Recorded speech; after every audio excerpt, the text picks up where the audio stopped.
Di dunia luar, Carly Gregg tampak seperti remaja berusia 14 tahun pada umumnya. Namun pada tanggal 19 Maret 2024 yang menjadi pusat perhatian dalam salah satu kasus penghabisan paling mengejutkan dan mengerikan di Mississippi. Ini bukanlah tindakan kemarahan tiba-tiba atau insiden pembelaan diri. Itu adalah rencana yang diperkirakan dengan cermat untuk mengakhiri hidup ibunya sendiri, yang membuatnya banyak orang mempertanyakan apa yang mendorongnya melakukan tindakan mengerikan seperti itu. Hari Carly dimulai seperti hari-hari biasa, karena ia bersekolah tanpa insiden. Guru-guru memperhatikan kalau ia sangat pendiam hari itu, tetapi tak ada yang mempermasalahkan saat itu. Di balik penampilan yang tenang, Carly sedang berjuang untuk melawan pergumulan batin yang mendalam. Teman-teman dan staf kemudian menggambarkannya sebagai orang yang menunjukkan tanda-tanda ketegangan emosional yang mengkhawatirkan, tindakan menantang, dan tanda-tanda masalah kesehatan mental. Beberapa teman sekelas mengingat bahwa Charlie sering berbicara tentang perasaan disalahpahami. Meskipun komentar tidak pernah mengisyaratkan adanya kekerasan, dia semakin menjauh dari orang-orang di sekitar dan mulai terlibat dalam perilaku yang meresahkan, yang seperti bereksperimen dengan vaping dan marijuana sambil merahasiakan dari ibunya. Ashley Smile yang terkenal dan dihormati sebagai guru di sebuah SMA selalu terlibat dalam kehidupan Carly. Rekan kerjanya menggambarkan Ashley sebagai seorang profesional berdedikasi tinggi yang sering berusaha keras untuk murid-muridnya. Dia dan ayah tirinya Carly, Heath Smile, berbagi apa yang tampak sebagai rumah tangga yang berfungsi. Namun konflik itu meningkat antara Ashley dan Carly menjadi semakin sulit untuk diabaikan. Ashley telah menceritakan kepada seorang teman dekat beberapa minggu lalu sebelum tragedi itu, mengatakan kalau dia khawatir tentang perilaku Carly yang baru-baru ini tetap tidak yakin kalau bagaimana cara menghubungi putrinya. Meskipun menyadari baru-baru ini tetap tidak yakin bagaimana cara menghubungi putrinya, kesulitan emosional Carly, keluarga tidak pernah mengantisipasi kejadian mengerikan yang akan terjadi pada hari yang menentukan itu. Sore harinya, perselisihan sangat sengit terjadi antara Carly dan ibunya setelah Ashley menemukan simpanan produk vaping dan mungkin narkoba. Carly kemudian mengakui kalau kekecewaan ibunya terasa tak tertahan.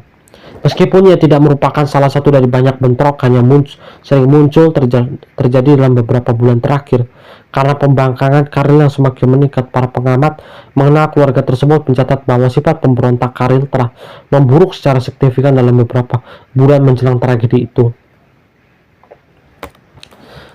Dalam sebuah keputusan yang akan mengejutkan seluruh kota, Carly mengambil revolver Magnum 44 dari kamar bapak tirinya dan menembak mati ibunya.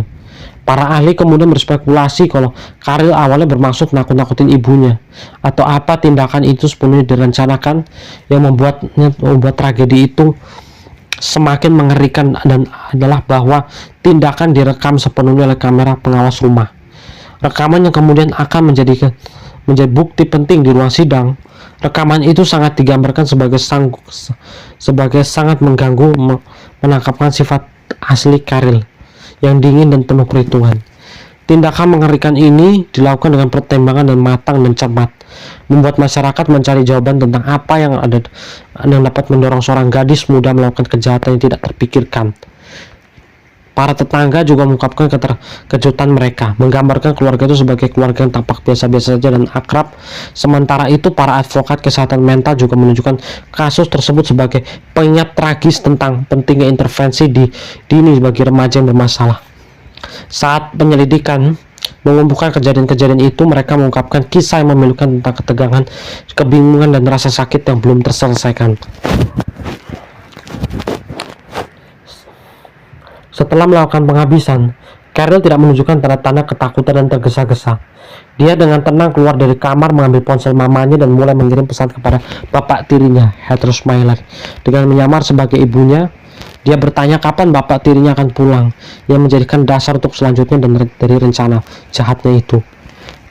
Para penyelidik kemudian mengungkapkan kalau Carol telah meneliti senjata api dan mempelajari efek obat-obatan tertentu secara daring selama beberapa minggu menjelang penghabisan itu, yang menunjukkan adanya rencana yang dilakukan sebelumnya.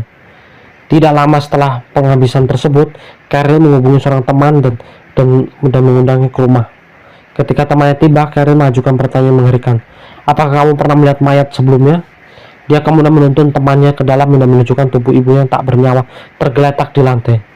Temannya yang diliputi rasa takut dan tidak percaya kemudian memberitahu pihak berwenang bahwa Carol tampak sangat tenang, bahkan acuh tak acuh.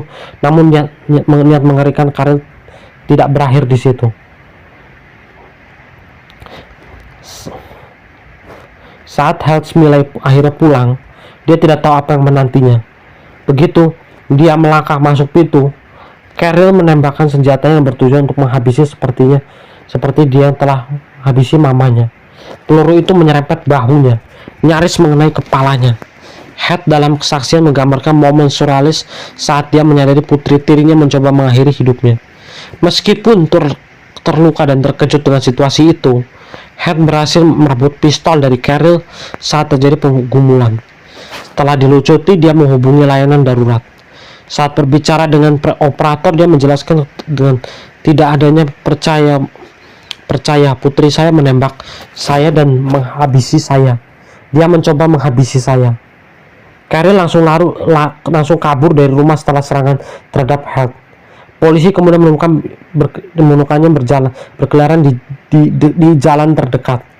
Tetangganya sebelumnya melihat Carol sebagai remaja yang pendiam mengungkapkan keterkejutannya atas berita penangkapannya. Rekaman kamera tubuh dari penangkapan tersebut memperlihatkan dia tampak linglung.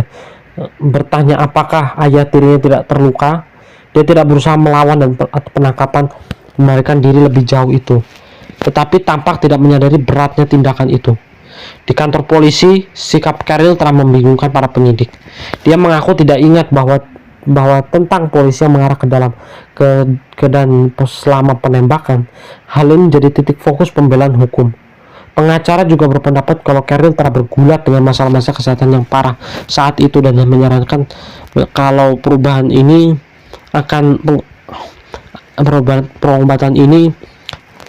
akan dilakukan secara mendalam, mungkin telah memicu perilaku yang tidak menentu dan berbahaya. Carol kemudian menyatakan kalau pada hari-hari menjelang tragedi itu dia telah diganggu oleh suara-suara dalam benaknya yang mendesak untuk menghabisi mamanya.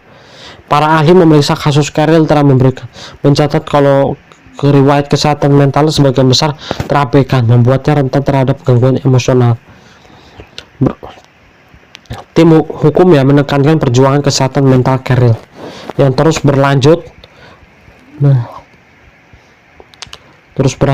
Hubungan yang tegang dengan ayah kandungnya dan tekanan luar biasa yang dirasakan baik di rumah maupun di sekolah. Mereka berpendapat kalau faktor-faktor ini dikombinasi dengan penyakit mental yang tidak diobati.